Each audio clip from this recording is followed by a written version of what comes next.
जय देवभूमि उत्तराखंड। नमस्कार सभी भाई और बहनों को और छोटों को मेरा ढेर सारा आशीर्वाद। जैसे कि हम सभी लोग आज अपनी उत्तराखंड छोड़ के सभी लोग देश विदेशों में आ गए हैं और इसी पर मैंने अपनी एक कविता लिखी है जो उत्तराखंड पलायन पर है। और यह मेरी जो कविता है अभी कुछ दिन पहले शारदा टीवी पर प्रसारित हो चुका है।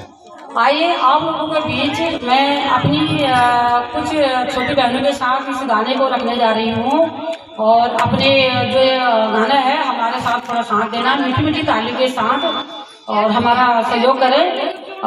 चलिए इस गाने को आगे बढ़ाते हैं। जय देवभूमि उत्तराखंड। चलिए।